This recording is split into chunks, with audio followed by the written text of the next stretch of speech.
হলিউডের জনপ্রিয় র্যাম্বো সিরিজের কিংবদন্তি চরিত্র জন র্যাম্বো আবারও আসছে পর্দায়। তবে এবার ফিরছে প্রিকুয়েল কিস্তিতে। সেলুলয়েডে দেখা যাবে এক নতুন গল্প। তরুণ র্যাম্বোর ভূমিকায় রাখা হয়েছে এ প্রজন্মের এক হার্টথ্রোব হলিউড অভিনেতাকে। সিনেমাটির প্রাথমিক নামও রাখা হয়েছে জন র্যাম্বো।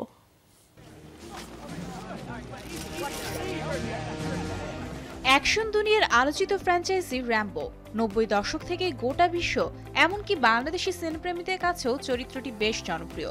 কমিক্স বই থেকে শুরু করে ভিডিও গেমস, বিনোদনের নানা মাধ্যমেই কাল্পনিক এই চরিত্রের উপস্থিতি দেখা গেছে। এবার আসছে র্যাম্বোর প্রিকুয়েল। জানা গেছে প্রাথমিকভাবে প্রিকুয়েলটির নাম রাখা হয়েছে জন র্যাম্বো, যেখানে তরুণ জন র্যাম্বোর ভূমিকায় মার্কিন অভিনেতা নোয়া সেন্টিনিওকে দেখা যাবে। এর আগে নেটফ্লিক্সের to all the boys I have loved before ও ওয়েব সিরিজ দ্য রিক্রুটে নজর কেড়েছেন তিনি।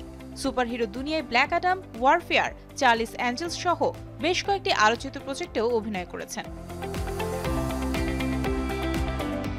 মূল সিনেমায় র্যাম্বো চরিত্রে অভিনয় করে বিশ্বব্যাপী তারকা খ্যাতি লাভ করেছিলেন সিলভেস্টার স্ট্যালোন। তবে প্রিকুয়েলে তিনি থাকছেন না বলেই জানা গেছে।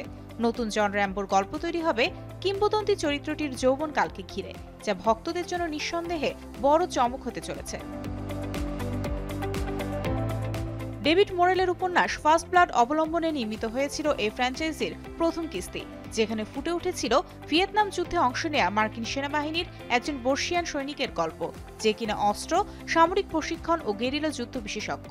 এরপর একে একে নির্মিত হয়েছে 5টি সিনেমা, বক্স অফিসে যেগুলো $800 মিলিয়নেরও বেশি ব্যবসা করেছে। নতুন সিনেমাটি পরিচালনা করছেন জালমারি হেলান্ডার। যৌথভাবে চিত্রনাট্য লিখেছেন রোরি হেইন্স ও সোহরাব নসিরবানি।